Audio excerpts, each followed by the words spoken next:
लोकांनी लोकांसाठी उचललेले अस्त्र म्हणजे लोकशस्त्र न्यूज। मराठा विद्याप्रसारक समाज नाशिकच्या प्राथमिक आणि माध्यमिक शाळांमध्ये सन 2008 पासून निश्चित वेतनावर तात्पुरत्या स्वरूपात कार्यरत असलेल्या 173 शिक्षकांच्या भवितव्याबाबत मुंबई उच्च न्यायालयाने महत्त्वपूर्ण आदेश दिले आहेत। शैलेश साहेबराव सावंत आणि इतर शिक्षकांनी दाखल केलेल्या रीट याचिका क्रमांक 6473/2025 आणि 7367/2026 या एकाच विषयाशी संबंधित असल्याने त्यांची एकत्रित सुनावणी करण्यात आली। या प्रकरणाची सुनावणी न्यायमूर्ती जी.एस. कुलकर्णी आणि न्यायमूर्ती आरती साठे यांच्या खंडपीठासमोर झाली। न्यायालयाने शिक्षण विभागाला निर्देश देत संस्थेने संबंधित शिक्षकांना अनुदानित पदावर सामावून घेण्यासाठी सादर केलेल्या प्रस्तावावर 2 महिन्याच्या आत निर्णय घेण्याचे आदेश दिले।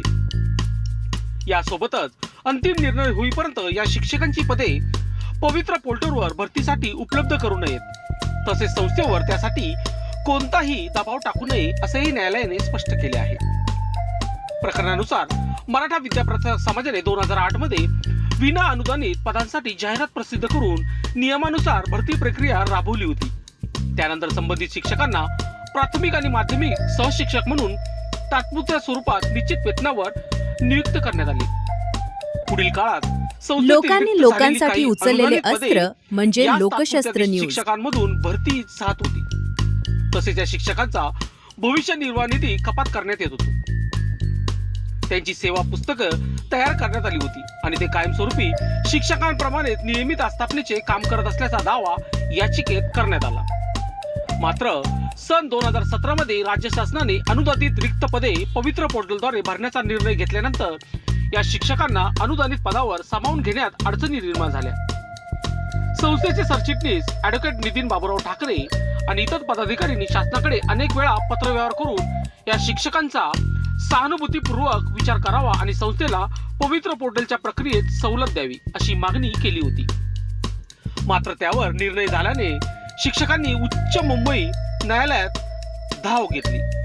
याचिकेत संबंधित शिक्षकांना अनुदानित पदावर सामावून घेऊन त्यांना सेवा सातत्य देण्याचे निर्देश शासनाला द्यावेत अशी मागणी करण्यात आली होती।